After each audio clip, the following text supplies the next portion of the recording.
तो जय नमस्कार दोस्तों, आप सभी का स्वागत है हमारे यूट्यूब चैनल रैपिड स्टडी में। तो हमारी जो एसएससी एमटीएस के लिए प्रैक्टिस सेट चल रही थी, उसके आज हम सेट नंबर 8 को करने वाले हैं। तो इसकी पीडीएफ आप सभी को बता दें, हमारे टेलीग्राम चैनल के माध्यम से मिल जाएगी, जिसकी लिंक आपको डिस्क्रिप्शन बॉक्स में दे रखी है। तो चलिए करते हैं, पहले कुछ 7 सेट नंबर के हम रिविज़न कर लेते हैं। तो पहला क्वेश्चन ये है कि MS सुब्बुलक्ष्मी को UN में जो परफॉर्मेंस इन्होंने किया था, उसके लिए इन्हें क्या मिला है। तो इसके लिए इन्हें पद्म विभूषण जो है इन्होंने 1966 में जो है परफॉर्मेंस किया था UN में, ठीक है। और पद्म विभूषण जो है इन्हें कब मिला है, तो 1975 में इन्हें पद्म विभूषण से सम्मानित किया गया है। और 1974 में इन्हें रमन मैग्सेसे अवार्ड से सम्मानित किया गया है। किसको? MS सुब्बुलक्ष्मी को। हाफिज़ा डांस कहाँ का है, तो हमने कहा था अपनी हिफाजत रखना। कहाँ पर हिफाजत रखना होता है जवान को? उफ करते हैं जब वो शहीद होते हैं, तो कहाँ पर हमने बताया था? जम्मू एंड कश्मीर में। राकेश चौरसिया से जितने भी वर्ड आएंगे, या हरिप्रसाद चौरसिया या राकेश चौरसिया, ये रूट वर्ड जो चौरसिया है वो किससे संबंधित बताया था हमने? तो बांसुरी से संबंधित बताया था। वुमेन प्रीमियर लीग 2024 की विजेता कौन रही हैं? तो RCB जो है वो रही हैं। इसके कैप्टन कौन बनी थी, आप बताएंगे हमें कमेंट बॉक्स में। और साथ ही में 2023 का भी हमने आपको बताया था।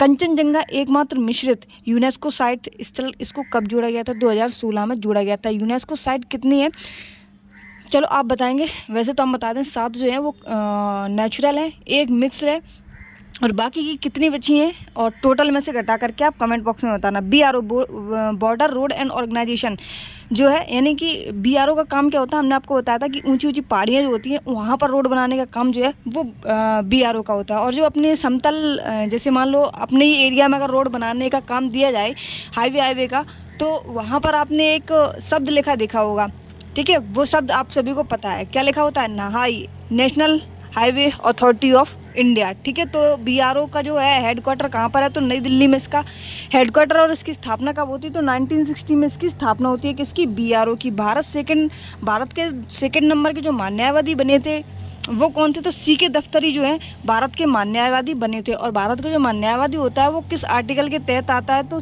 आर्टिकल 76 जो है वो ये कहता है कि भारत में एक न्यायवादी होना चाहिए। प्रेसिडेंट को विशेष अभिभाषण किस आर्टिकल में दिया गया है, तो प्रेसिडेंट को जो विशेष अभिभाषण है वो 87 आर्टिकल में दिया गया है। ऐहोल शिलालेख की बात कर लेते हैं। तो ऐहोल शिलालेख जो है वो किसके द्वारा लिखे गए हैं, तो रवि कीर्ति के द्वारा लिखे गए हैं। और ये पुलकेशिन द्वितीय के दरबार में रहते थे। कौन? रवि कीर्ति। 17 नंबर के जो फिल्म अवार्ड है, यानी कि 70वें नंबर के फिल्म अवार्ड 2024 में दिए जाएंगे। 2024 में कौन से नंबर के दिए जाएंगे, तो 70वें नंबर के, ठीक है। अब बेस्ट हिंदी फिल्म के लिए किसको दिया गया है, तो गुलमोहर को दिया गया है। किसको? गुलमोहर को दिया गया है। पहला क्वेश्चन ये है कि भरतनाट्यम के गुरु कौन है, तो भरतनाट्यम के जो गुरु है वो है नट्टूबार। और सबसे पुराना जो नृत्य है वो इसी को माना जाता है, भरतनाट्यम को। भरतनाट्यम को हम सादरट्टम के नाम से भी जानते हैं। और ये 2000 पुराना भरतनाट्यम नृत्य है, सबसे पुराना इसी को माना जाता है। और ये कहाँ का है? भरत से कह रहे हैं कि तुम मिलने आना, तो ये कहाँ का है? तमिलनाडु का है। और प्रतिबंधित कब से किया गया है?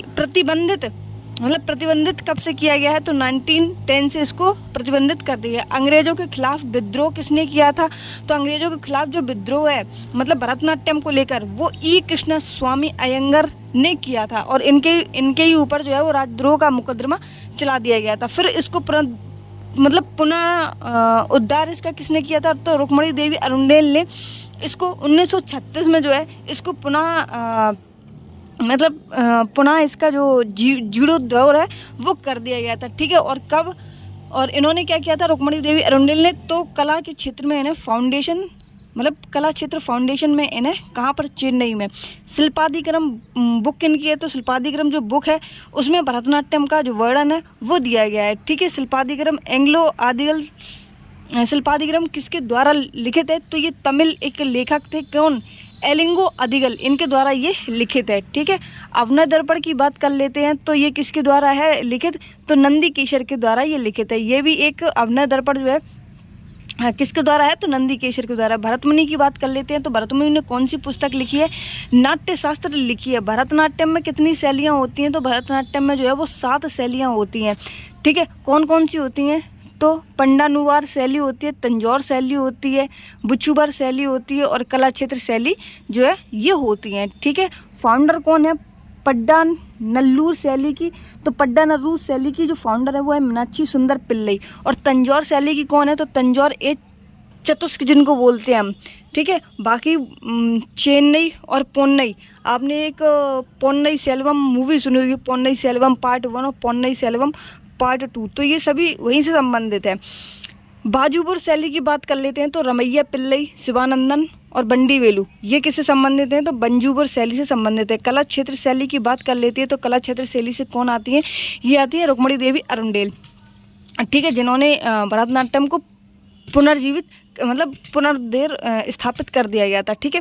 धमाल की बात कर लेते हैं तो धमाल कहाँ का फोक डांस है, तो ये हरियाणा का है। और फाग भी जो है वो कहाँ का है, तो हरियाणा का डांस है। दिमसा की बात कर लेते हैं तो आंध्र प्रदेश, और बोनालू की बात कर लेते हैं तो ये भी कहाँ का है, ये तेलंगाना का है। वैसे बोनालू जो है, बोनालू ये तेलंगाना का सबसे ज़्यादा मनाया जाता है, लेकिन अगर ऑप्शन में तेलंगाना नहीं मिलता है तो आप आंध्र प्रदेश भी लगा सकते हैं। अगर आंध्र प्रदेश और तेलंगाना दोनों आते हैं तो आपको तेलंगाना में जाना है।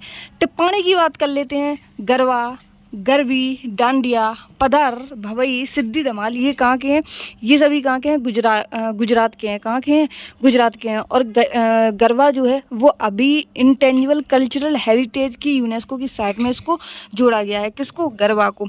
अगला क्वेश्चन है कि पंडित मोहन शर्मा किसके मतलब किससे संबंधित हैं, तो ये तराना के बादशाह के रूप में इनको जाना जाता है, पंडित मोहन शर्मा को। और ये किस घराने से संबंधित हैं, तो ये मेवाती घराने से संबंधित हैं। पटियाले घराने की बात कर लेते हैं तो पटियाला घराना जो है वो दिल्ली घराने की एक शाखा है।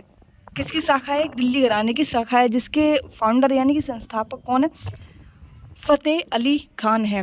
और बड़े गुलाम अली खान और बेगम अख्तर जो है वो पटियाले घराने से संबंधित हैं। किससे, पटियाले घराने संबंधित है। आगरा घराने की बात कर लेते हैं तो इसके जो फाउंडर यानी संस्थापक हैं वो कौन है, तो हाजी सुजान खान, हाजी सुजान खान जो है वो आगरा घराना के फाउंडर हैं। और बाकी इनसे अलावा और भी है, ये थे कौन, हाजी सुजान खान, जो तानसेन के दामाद हैं वो हाजी सुजान खान बने थे, ठीक है।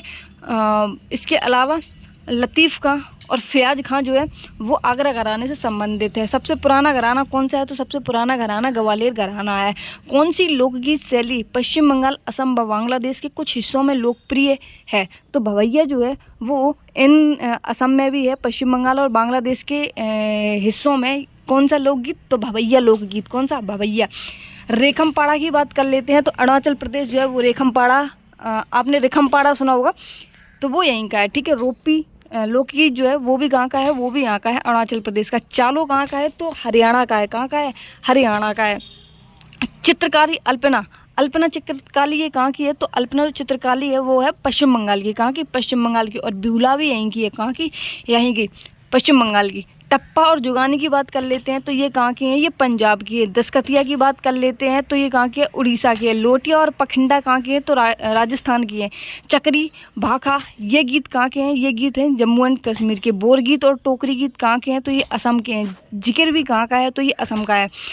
नदिगा दप्पू की बात कर लेते हैं तो ये कहाँ का है, ये आंध्रा का है। आईपीएल की बात कर लेते हैं, इंडियन प्रीमियर लीग के फाउंडर कौन है, तो इंडियन प्रीमियर लीग के फाउंडर जो है वो कौन है, ललित मोदी हैं। फर्स्ट हेड इसके कौन बने थे, और फर्स्ट आयुक्त ये ललित मोदी जो है इसके फर्स्ट हेड बने थे। वर्तमान में इसके हेड कौन है, तो अरुण धूमल जो है इसके आईपीएल के हेड हैं। इंडियन प्रीमियर लीग की शुरुआत कब होती है, तो 2008 से इंडियन प्रीमियर लीग की शुरुआत होती है। और फर्स्ट टाइम विजेता कौन रहे थे, तो आरजे रॉयल जो है फर्स्ट टाइम विजेता रहे थे। 2024 की बात कर लेते हैं तो 2024 में 17वें नंबर का जो है आईपीएल खेला गया, जिसमें केकेआर वर्सेस एसआर के खेल रहे थे, जिसमें उपविजेता कौन रहा है, तो सीएसके जो है उपविजेता के रूप में, यानी कि पहला मैच जो है वो इन दोनों के बीच में खेला गया था। और उपविजेता 2024 में कौन रहा है, तो सीएसके रहा है, यानी कि चेन्नई सुपर किंग रहा है।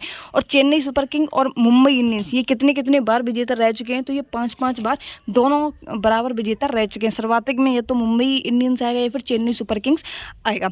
जगमोहन डालमिया की बात कर लेते हैं तो ये फर्स्ट इंडियन हेड रहे हैं किसके, आईसीसी के। और आईसीसी का हेडक्वार्टर कहाँ पर है, तो आईसीसी का हेडक्वार्टर जो है वो दुबई में स्थित है। और इसकी स्थापना कब होती थी आईसीसी की, तो 1909 में इसकी स्थापना होती है। बीसीसीआई के हेड बीसीसीआई के हेड मतलब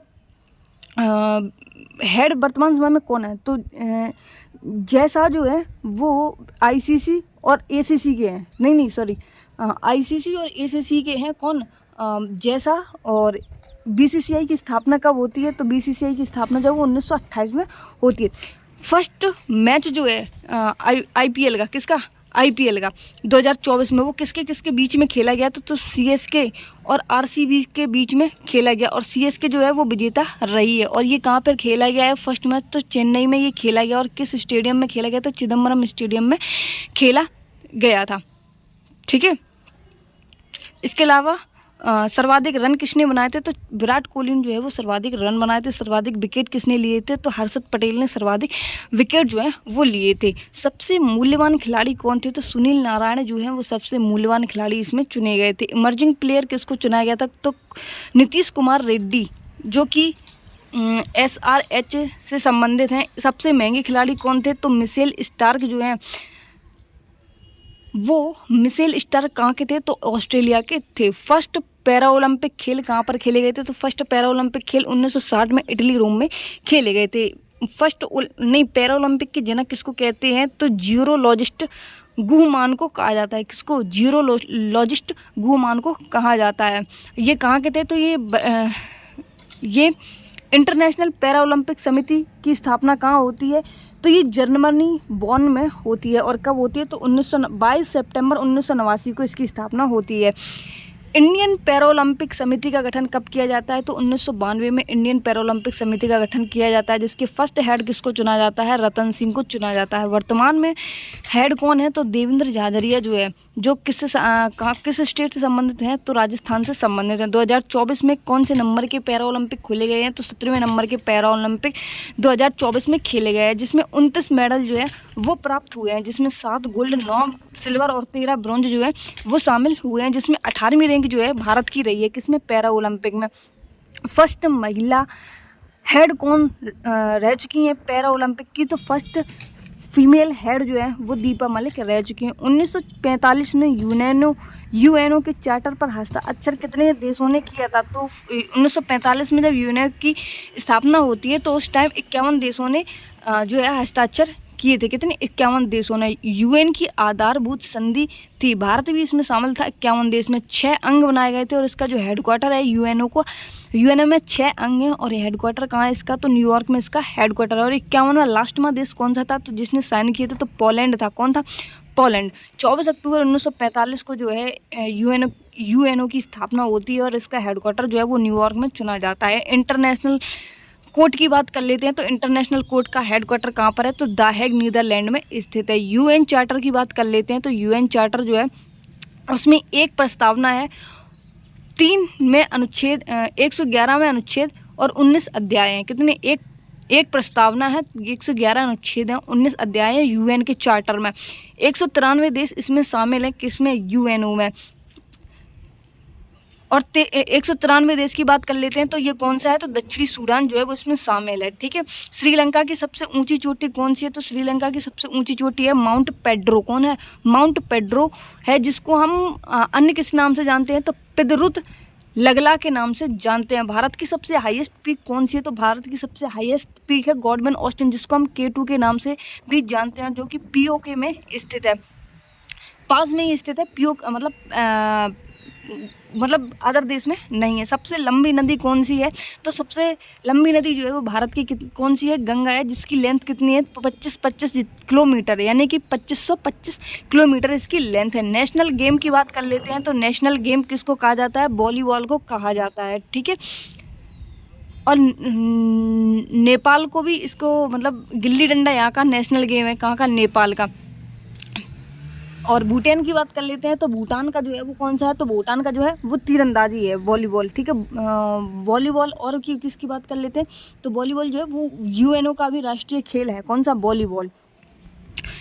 पाक की बात कर लेते हैं। पाक की सबसे ऊंची चोटी कौन सी है? तो तिरच मीर जो है वो पाक की सबसे ऊंची चोटी है। बांग्लादेश की बात कर लेते हैं, तो कैकरा डोंग जो है वो बांग्लादेश की सबसे ऊंची चोटी है। नेपाल की बात कर लेते हैं, तो माउंट एवरेस्ट 8848.88 मीटर जो है वो माउंट एवरेस्ट की हाइट है, जिसको हम सागर माथा के नाम से भी जानते हैं। अफगानिस्तान की बात कर लेते हैं, तो अफगानिस्तान की सबसे ऊंची चोटी नौशाख है। चीन की बात कर लेते हैं, तो चीन की सबसे ऊंची चोटी जो है वो चिलुमलांगना है। भूटान की बात कर लेते हैं, तो गंगथर पुनसुम जो है जिसको हम फतेह नदी के रूप में जानते हैं। म्यांमार की सबसे ऊंची चोटी कौन सी है? तो खाकोबी जो है वो म्यांमार की सबसे ऊंची चोटी है। माउंट एवरेस्ट की बात कर लेते हैं तो माउंट एवरेस्ट को नेपाल में किस नाम से जाना जाता है? तो सागर माथा के नाम से जाना जाता है। मीला रेपा की बात कर लेते हैं तो एकमात्र व्यक्ति जिन्होंने कैलाश फतेह किया था, कैलाश फतेह करने वाले एकमात्र व्यक्ति कौन है? तो मीला रेपा है। खो खो भारत के सबसे पुराने पारंपरिक खेलों में से एक है, जिसमें कितने खिलाड़ी होते हैं? तो जिसमें 9 खिलाड़ी भाग लेते हैं, लेकिन अगर प्लस 3 खिलाड़ी जो हैं उनको एक्स्ट्रा में रखा जाता है। ठीक है, अगर पूछा जाए कि कितने खिलाड़ी होते हैं तो हम हमेशा कितने लगाएंगे? 9 खिलाड़ी होते हैं। किसमें? खो खो के टीम में। पोलो की बात कर लेते हैं तो पोलो में कितने अक्षर आते हैं? तो पोलो में 4 अक्षर आते हैं। ऐसा कौन सा शासक था गुलाम वंश का जो पोलो खेलते वक्त उसकी मृत्यु हो गई थी? ठीक है, पोलो को वैसे चौगान भी हम शुद्ध मतलब अरबी भाषा में शायद बोलते हैं। पोलो जो शब्द है वो चौगान शब्द है जो शायद अरबी में ही बोलते हैं। मतलब कंफर्म नहीं है, लेकिन एक बार फिर भी श्योर हो जाएंगे कि कौन सा शब्द है। बास्केटबॉल में कितने होते हैं? तो बास्केटबॉल में बास्केट में कितने रुपए डालते हैं? 5 रुपए डालते हैं। वॉलीबॉल जो है वॉलीबॉल कहाँ का है? यूएसए का है, जिसमें 6 प्लेयर होते हैं। नेटबॉल की बात कर लें, कबड्डी की बात कर लें और वाटर पोलो की बात कर लें तो कितने प्लेयर होते हैं? तो 7 प्लेयर होते हैं। बेसबॉल में कितने प्लेयर होते हैं? तो बेसबॉल में जो है 9 प्लेयर होते हैं। ठीक है, क्रिकेट में और फुटबॉल में और इसके अलावा हॉकी में कितने प्लेयर होते हैं? तो 11 प्लेयर होते हैं। फुटबॉल में, हॉकी में कितने? 11 प्लेयर होते हैं। रग्बी की बात कर लेते हैं तो रग्बी में कितने प्लेयर होते हैं? 15 प्लेयर होते हैं। खो खो के प्रत्येक मैच में 4 पारियां होती हैं जो कि 9-9 मिनट की होती हैं। कितने? 9-9 मिनट की होती हैं, यानी कि 36 मिनट में होती हैं। फर्स्ट पारी के बाद में ब्रेक लगाए जाते हैं। कितने? 5 मिनट का। कितने? 9 मिनट की पारी हो जाएगी, फिर 5 मिनट का ब्रेक लगाया जाएगा, फिर 9 मिनट की पारी हो जाएगी, फिर 9 मिनट का ब्रेक लगाया जाएगा, फिर 9 मिनट की पारी हो जाएगी, फिर रेगुलर जो है वो बिना ब्रेक के खेलते रहेंगे। ठीक है, थर्ड और फोर्थ पारी जो है वो रेगुलर बिना ब्रेक के खेलेगी। खो खो चैम्पियनशिप की बात कर लेते हैं 2024 की। तो मेंस में कौन 2024 में खो खो चैम्पियनशिप में बात कर लेते हैं तो महाराष्ट्र वर्सेस रेलवे के बीच में होगी। और वुमेन्स की बात कर लेते हैं तो महाराष्ट्र वर्सेस एयरपोर्ट अथॉरिटी के बीच में होगी। भारतीय खो खो महासंघ की स्थापना कब होती है? तो 1956 में इसकी स्थापना होती है। और इसको ओलंपिक में, खो खो को ओलंपिक में कब शामिल किया गया? तो 1936 में खो खो को ओलंपिक में शामिल किया गया है। ठीक है, 1936 में कहाँ पर हुए? तो ओलंपिक तो बर्लिन जर्मनी में हुए थे। ठीक है, और हॉकी में यहाँ पे जो है वो गोल्ड मेडल बर्लिन की राजधानी कौन सी? जर्मनी की राजधानी जो है वो बर्लिन है। और बर्लिन में ही 1936 में ओलंपिक हुए थे और यहाँ पर हॉकी गेम को शामिल किया गया था। और हॉकी गेम जो है वहाँ यहाँ पर गोल्ड मेडल जो है वो जीता था। तब जो कैप्टन रहे थे, कौन रहे थे? तो मेजर ध्यानचंद जो है यहाँ पर कैप्टन रहे थे। भारत का सबसे ज़्यादा वन्यजीव अभ्यारण्य वाला स्टेट कौन सा है? तो सबसे ज़्यादा वाइल्ड लाइफ सेंचुरी किस स्टेट में है? तो महाराष्ट्र में है। कहाँ पर है? महाराष्ट्र में। और कितनी है? तो 50 जो है। कितनी? 50 हैं। और सबसे ज़्यादा टाइगर रिजर्व कहाँ पर है? तो मध्य प्रदेश में। बाघ राज्य के रूप में हम किसको जानते हैं? तो मध्य प्रदेश को जानते हैं, जहाँ पर सबसे ज़्यादा जो है वो टाइगर स्टेट है। इंडिया की बात कर लेते हैं तो ओवरऑल इंडिया में कितने वन्य जीव अभ्यारण्य यानी कि वाइल्ड लाइफ सेंचुरी है? तो 544 जो है वो वाइल्ड लाइफ सेंचुरी है। आर्टिकल 98 की बात कर लेते हैं तो आर्टिकल 98 ये कहता है कि संसद का सचिवालय के संसद में एक सचिवालय होना चाहिए, ये आर्टिकल 98 कहता है। वाइस प्रेसिडेंट का चुनाव यानी कि उपराष्ट्रपति का जो चुनाव है वो किस आर्टिकल में आता है? तो 66 में आता है। ठीक है, पकानी नी यानी कि 63, 64, 65 और 66 ये जो है ये नहीं पकानी 2 ये तो राष्ट्रपति की है। वाइस प्रेसिडेंट की कौन सी है? तो वाइस प्रेसिडेंट की है उसका निकास सनी। ठीक है, उसका निकास सनी जो है वो इसकी वाइस प्रेसिडेंट की मतलब आर्टिकल को याद करने की ट्रिक है। अगर किसी ने पहले वीडियो देखा तो उसको पता होगा, अगर नहीं पता तो फिर आप थोड़े से वीक हैं। ठीक है, वैसे ये ट्रिक सभी को पता है जो तैयारी करने वाले हैं उनको। संसद के गठन की बात कर लेते हैं तो संसद का गठन जो वो 79 में होता है। एक ट्रिक बताई थी हमने बीच में शायद, सरल सा से संसद, रा से राज्यसभा, ला से लोकसभा। राज्यसभा का आर्टिकल कितना होता है? तो 80 होता है। और लोकसभा का कितना होता है? तो 81 होता है। प्रेसिडेंट यानी कि राष्ट्रपति किस में आता है? यानी कि 52 में आता है। अटॉर्नी जनरल किस में आता है? तो 76 में आता है, यानी कि महान न्यायवादी। ठीक है, आर्टिकल 75 के क्लॉज नंबर 3 की बात कर लेंगे। केंद्र में मंत्रिपरिषद लोकसभा के प्रति उत्तरदायी होगी। किसके? लोकसभा के प्रति उत्तरदायी होगी। भारत में मंत्रियों की संख्या जो है वो लोकसभा की संख्या के कितने 15% से अधिक नहीं होगी। ये इस आर्टिकल 75 के क्लॉज नंबर 3 में बोला गया है। 105 में क्या बोला गया है? तो 108 में जो है वो संयुक्त बैठक के बारे में बताई गई है, लेकिन 105 ये कहता है कि लोकसभा प्लस राज्यसभा सदस्यों के विशेष अधिकार के रूप में जो है होगा। लोकसभा प्लस राज्यसभा जो है वो सदस्यों के विशेष अधिकार के रूप में दर्शाता है। लोकसभा क्या होता है कि निम्न सदन कहते हैं इसको, राज्यसभा क्या होता है इसको उच्च सदन के रूप में हम जानते हैं। ठीक है, राज्यसभा को कभी कोई भंग नहीं कर सकता है, और लोकसभा जिसको जनता का सदन भी हम कहते हैं। ठीक है, राज्यसभा के सदस्यों का कार्यकाल की बात कर लेते हैं। तो राज्यसभा के सदस्यों का जो कार्यकाल है वो 6 वर्ष का होता है। ठीक है, कितने? 6 वर्ष का होता है, और साथ ही में 30 वर्ष का जो है व्यक्ति हो जाना चाहिए। लोकसभा के सदस्यों की न्यूनतम आयु कितनी होती है? तो 25 वर्ष होती है, और यहाँ कितनी होती है? राज्यसभा की तो 30 वर्ष होती है। और कार्यकाल की बात कर लेते हैं तो ये 5 वर्ष इसका कार्यकाल है लोकसभा का। ठीक है, इसको उच्च सदन को कभी भी भंग नहीं किया जा सकता है। ठीक है, और किसी भी सदन का कार्यकाल कुछ नहीं होता, उनके सदस्यों का कार्यकाल होता है। सदस्यों का कार्यकाल होता है, किसी भी सदन का कोई कार्यकाल नहीं होता है। ये इस बात को ध्यान रखेंगे। 108 में भी बता चुके आपको संयुक्त बैठक के रूप में जो 108 है उसका प्रावधान है। और संयुक्त बैठक का प्रावधान जो है वो किस संविधान के स्रोत से लिया गया है? तो ऑस्ट्रेलिया के संविधान के स्रोत से इसको लिया गया है। बुलावा कौन करता है संयुक्त बैठक के लिए है? तो संयुक्त बैठक के लिए बुलावा जो है वो राष्ट्रपति करता है। ठीक है, लोकसभा स्पीकर की बात कर लेते हैं। तो लोकसभा स्पीकर जो है वो हेड होता है। अगर लोकसभा स्पीकर जो है वो अनुपस्थित है तो उसका कार्यभार कौन संभालेगा? तो लोकसभा का जो उपाध्यक्ष है वो इसकी अध्यक्षता करेगा। ठीक है, अगर मान लो उपाध्यक्ष की अनुपस्थिति है, तो राज्यसभा के जो उपसभापति है इसकी अध्यक्षता करेंगे। ठीक है, अब तक कितने बार जो है संयुक्त बैठक बुलाई जा चुकी है? तो 3 बार जो संयुक्त बैठक है वो बुलाई जा चुकी है। कब? एक तो 1961 में जब दहेज निषेध अधिनियम आता है। कब? आपसे पूछा जा सकता है कि दहेज निषेध अधिनियम कब आता है? तो 1961 में आता है। फिर आता है बैंकिंग सेवा आयोग को ख़त्म करने को, सेकंड नंबर पर। कब? 1978 में। फिर आता है आतंकवाद निरोध विधेयक, सहमति के लिए जो है वो संयुक्त बैठक बुलाई जाती है। और कौन बुलाता है? तो राष्ट्रपति इसको बुलाने का काम करता है। कब आई थी ये आतंक निरोधक विधेयक? ये 2002 में आता है। भारत की सबसे ज़्यादा तस्करी की जाने वाली लकड़ी होने के कारण लाल चंदन लकड़ी को ही में हिट फिल्म में दिखाया गया। तो किस में लाल चंदन की बात हुई? तो पुष्पा मूवी में जो है वो दिखाया गया। चंदन पूर्वी घाट में उगता है। चंदन कहाँ पर उगता है? तो पूर्वी घाट में ये उगता है। उड़ीसा की महानदी TN वेंगई नदी जिसको हम कहते हैं, उड़ीसा की महानदी हम किसको कहते हैं? तो TN वेंगई नदी को कहते हैं। पश्चिमी घाट की बात कर लेते हैं। तो पश्चिमी घाट को हम सह्याद्री के नाम से भी जानते हैं, और सह्याद्री को ही हम जो है यूनेस्को मतलब पश्चिमी घाट को यूनेस्को की साइट में कब शामिल किया गया? तो 2012 में इसको शामिल कर लिया गया। ठीक है, और ये जो है इतनी PDF हमें इसकी PDF जो है वो आपको अपने टेलीग्राम चैनल के माध्यम से प्रोवाइड करवा देंगे। बाकी ये आप अपना पढ़ लेना। ठीक है, और अब जो एग्ज़ाम है वो जल्दी ही आने वाला है। मुझे पता है आप वीडियो पूरा नहीं देखते हैं। ठीक है, वो आपकी दिक्कत है, देखना या ना देखना। आप एक बार PDF जो है कम से कम 2 से 3 बार रिपीट कर लेंगे। वैसे हम पढ़ चुके हैं सुबह से, तो मेरा मन नहीं है पढ़ाने का भी, सच बोलें तो।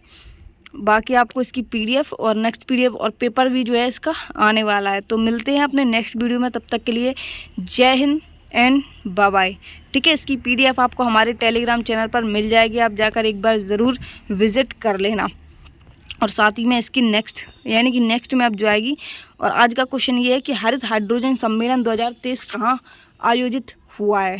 ठीक है, और 9वें पार्ट की जो वीडियो है वो पूरी हम लेकर आएंगे।